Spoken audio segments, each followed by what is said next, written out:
শুভ সকাল সবাইকে। আমার আসাম ব্লগে আপনাদের সবাইকে অনেক অনেক স্বাগত। নতুন দিন, নতুন সকাল। সকাল থেকে শুরু হয়ে গেল সকালে কাজকর্ম।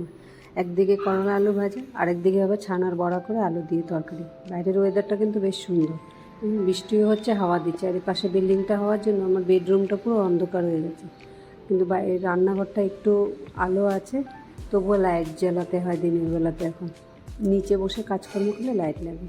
এখন বাজে 7:30।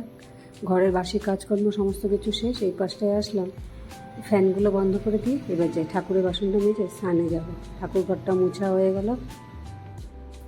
এই স্নান করে পূজা দেওয়া মানে মোটামুটি সারাদিনের জন্য সব থেকে বড় কাজ শেষ। স্নান পূজা দেওয়া মানে বাসি কাজকর্ম শেষ। বাসি কাজকর্ম সব সেরে নিয়ে তারপরে স্নানে যাই, তারপরে পূজা দেওয়া হয়ে যায়।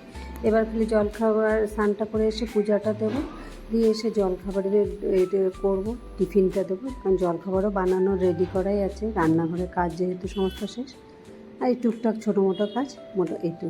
এর জন্যই অনেক অনেক মানে এবার আগে 12টা-11টা অবধি রান্না করে থাকতে লাগতো। এখন 9:30-10টার মধ্যে আমার কাজকর্মগুলো শেষ হয়ে যাওয়াতে সকালে একটু তাড়াতাড়ি গিয়ে দোকানটাও খুলতে পারি।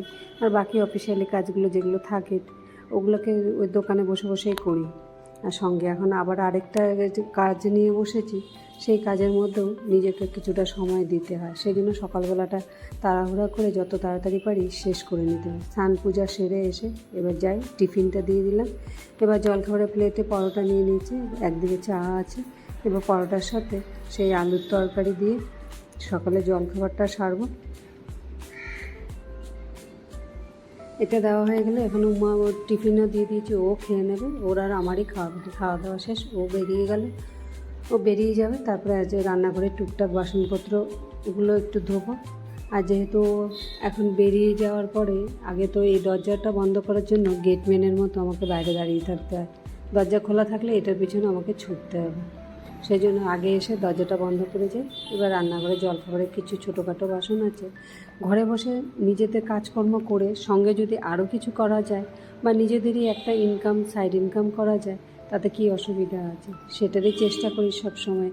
একটা না একটা কাজের সাথে টিউশন তো চলে, সঙ্গে প্রোডাক্টের যেটাও আছে সঙ্গে আরেকটা এখন শিখতে বসেছি, সেটাকেও একটু কিছু সময় দিতে হবে শেখার জন্য। যখন দেখি এখন কতটা কী হয়ে যায়, শিখতে পারলে আর কি কাজকর্ম শিখতে তো অসুবিধা নেই, তার সাথে তো আর বয়সের তুলনা হয় না।